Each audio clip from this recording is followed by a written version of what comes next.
સુરતમાં power grid વીજ line નાખવાના વિરોધમાં ખેડૂતો હવે લડવાના મૂડમાં છે। ખેતીવાડી વિસ્તારમાં વીજ લાઇન નાખવામાં આવનાર છે ત્યારે મહિનાઓથી ખેડૂતો હેરાન પરેશાન છે।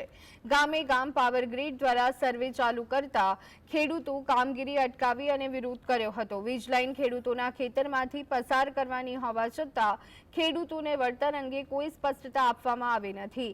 લડતની રણનીતિના ભાગરૂપે બારડોલીમાં સુરત જિલ્લા ખેડૂત સમાજની બેઠકનું આયોજન કરવામાં આવ્યું। આ વીજ લાઇન સુરતના માંડવી, માંગરોળ, કામરેજ, બારડોલી અને પલસાણા તાલુકાના ગામમાંથી પસાર થવાની છે।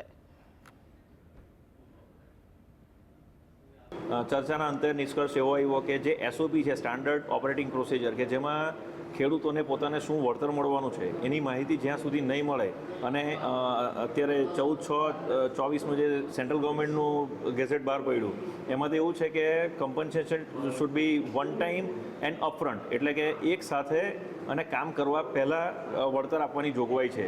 તો ખેડૂતોમાં એક આક્રોશ જોવા મળ્યો હતો કે જ્યારે અમને કાયદાકીય રીતે અધિકાર છે કે અમને શું વળતર મળવાનું એની માહિતી અમને મળવી જોઈએ અને એ વળતર અમને કામ અમારા ખેતરમાં ચાલુ થાય એ પહેલાં એ વળતર અમારા